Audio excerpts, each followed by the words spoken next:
A pleasant day. I am Jeffrey Cañete, and this is Sexual Dysfunction. So, what is sexual dysfunction? Sexuality represents a complex behavioral process that can easily be upset. Inhibitions of sexual desire and interference with the physiological responses leading to orgasm are called sexual dysfunctions. Problems can arise anywhere, from the earliest stages of interest and desire through the climatic release of orgasm. Some people also experience pain during sexual intercourse. What is diagnosis? This is the process of identifying and determining the nature of a disease or disorder by its signs and symptoms, using assessment techniques such as tests and examinations and other available evidence. This is the classification of individuals on the basis of a disease, disorder, abnormality, or a set of characteristics. Psychological diagnoses have been codified for professional use, notably in the DSM-IVTR and DSM-5. Diagnoses have criteria. The diagnostic criteria for these problems are much less specific than those used to define other kinds of disorders. Failure to reach orgasm is not considered as disorder unless it is persistent or recurrent and results in marked distress or interpersonal difficulty. The DSM-IVTR criteria also require that the sexual dysfunction is not better explained by another access disorder such as major depression, and it is not the direct result of a chemical substance such as alcohol or a general medical condition.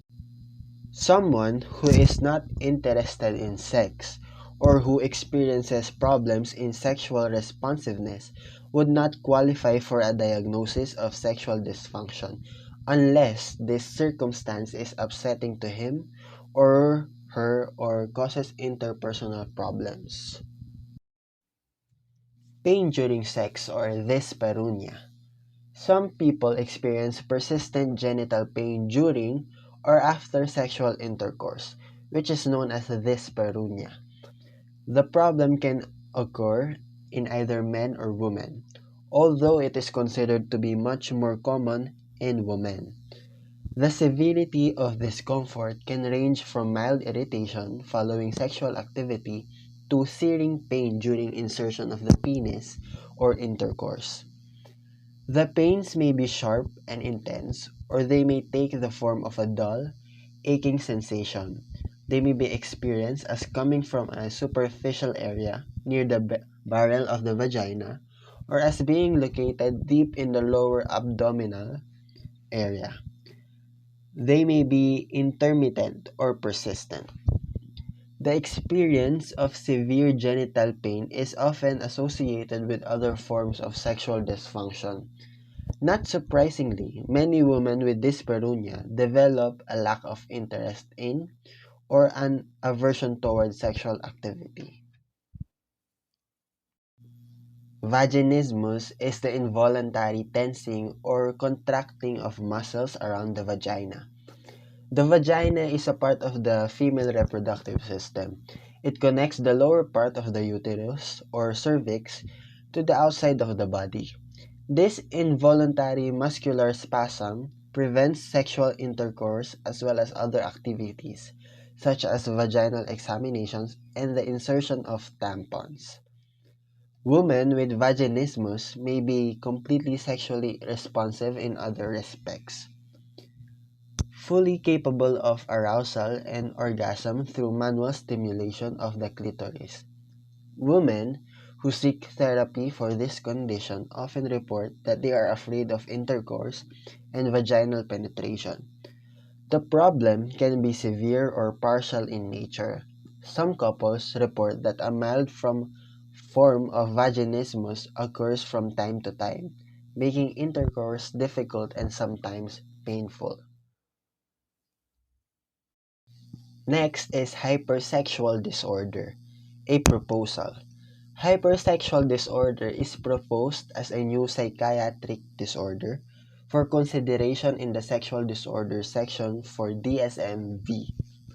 The proposed criteria for the Diagnostic and Statistical Manual of Mental Disorders, 5th edition, characterize hypersexual disorder or HD as a repetitive and intense preoccupation with sexual fantasies, urges, and behaviors leading to adverse consequences and clinically significant distress or impairment in social, occupational, or other important areas of functioning.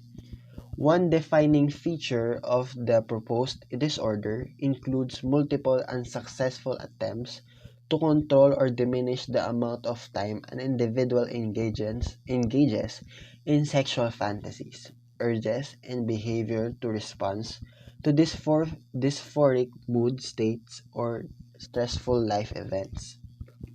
While some have suggested HD should be considered a behavioral addiction, the empirical literature appears to fall short of supporting this conceptualization at the present time.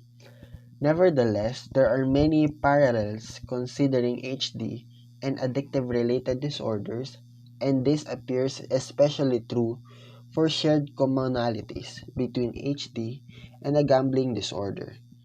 However, it is unclear how severity for hypersexual behavior should be conceptualized.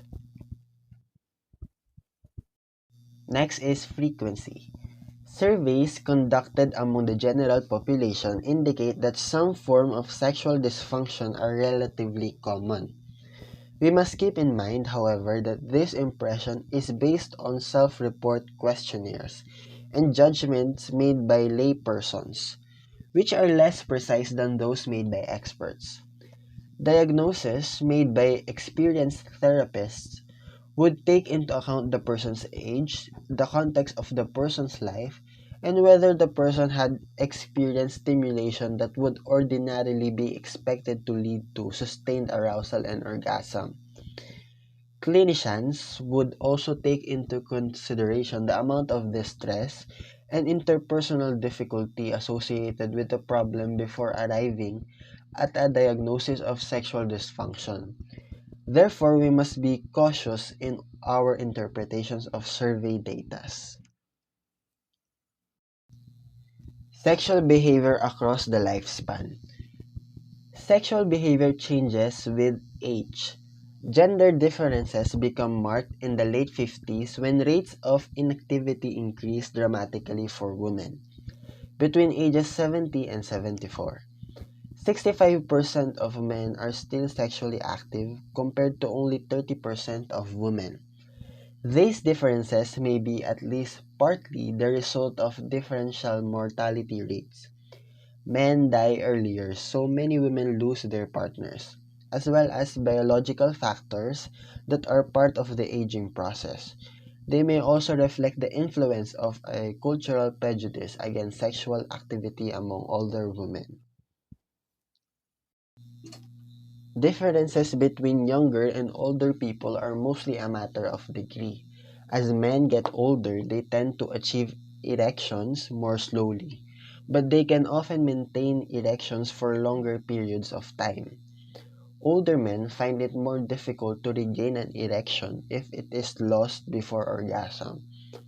As women get older, vaginal lubrication may occur at a slower rate, but the response of the clitoris remains essentially unchanged.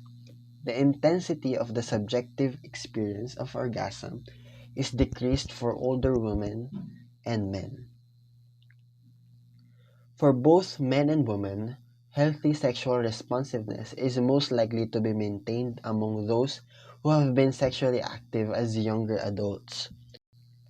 The prevalence of certain types of sexual dysfunctions increases among the elderly, particularly among men. In the NHSLS, for example, the proportion of men reporting erectile problems increased from 6% in the 18 to 24 age range to 20% in the 55 to 59 age range. In contrast, several types of sexual problems actually declined in frequency among older women. Women in the 55 to 59 age range were less likely than women between the ages of 18 and 24 to report pain during sex or inability to reach orgasm, although they did report a slight increase in trouble with lubrication during sexual activity. The relation between sexual experience and aging is closely related to other health problems that increase with age. People who rate their health as being excellent have many fewer sexual problems than those people who rate their health as being only fair or poor. Next is cross-cultural comparison. So cultural and ethnic differences have been reported for sexual practices, beliefs about sexuality, and patterns of sexual decision making. It is not clear whether variations in sexual behavior are accompanied by cultural differences in the frequency and form of sexual dysfunctions. Cross-cultural studies or prevalence rates for specific sexual dysfunctions have not been reported. This kind of investigation may be difficult to perform because the DSMV IVTR definitions of sexual dysfunctions may not be well suited to describing the sexual experiences and satisfaction of people living in non-Western cultures. Causes. At each stage of the sexual response cycle, a person's behavior is determined by the interaction of many biological and psychological factors, ranging from vasocongestion in the genitals to complex cognitive events involving the perception of a sexual stimuli and the interpretation of sexual meanings. Interference with this system at any point can result in serious problems. Let us proceed to biological factors in men. Sexual desire is influenced by sex hormones for both men and women. Erection is the direct result of a threefold increase in blood flow to the penis. Thus, it is not surprising that vascular diseases, which affect the amount of blood reaching the penis, are likely to result in erectile difficulties. Neurological diseases such as epilepsy and multiple sclerosis can also produce erectile difficulties because erection depends on spinal reflexes. Diabetes may be the most common neurologically based cause of impaired erectile responsiveness. Various kinds of drugs can also influence a man's erectile response. One interesting set of results indicates that men who smoke cigarettes are more likely to experience erectile difficulties that are men in the general population. Many other drugs, including alcohol and marijuana, may have negative effects on sexual arousal. Several biological factors can impair.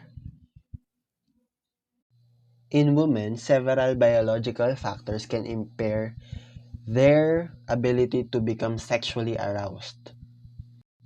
In women, on the other hand, several biological factors can impair their ability to become sexually aroused. Various types of neurological disorders, pelvic diseases, and hormonal dysfunction can interfere with the process of vaginal swelling and lubrication. Although relatively little research has been conducted on sexual arousal in women, there is evidence to suggest that genetic factors influence the frequency with which women are able to experience orgasm. Inhibited orgasm in both men and women is sometimes caused by the abuse of alcohol and other drugs. The problem may improve if the person is able to stop drinking and maintaining a stable period of sobriety. Orgasm problems can also be associated with the use of prescribed forms of medication. Lastly, psychological factors. Although sexual desire is rooted in a strong biological foundation, psychological variables also play an important role in the determination of which stimuli a person will find arousing. Sexual desire and arousal are determined in part by mental scripts that we learn throughout childhood and adolescence. These scripts provide structure or context to the otherwise confusing array of potential partners who might become the object of our desires. In other words, there are certain kinds of people to whom we may be sexually attracted to, and there are certain circumstances in which sexual behavior is considered appropriate or inappropriate. Many people who have psychologically inducted sexual dysfunction, things like concern about sexual performance, feelings of guilt about sexual desire and activity, relationship problems, depression, stress, anxiety, self-esteem or body image issues, and the effects of past sexual trauma.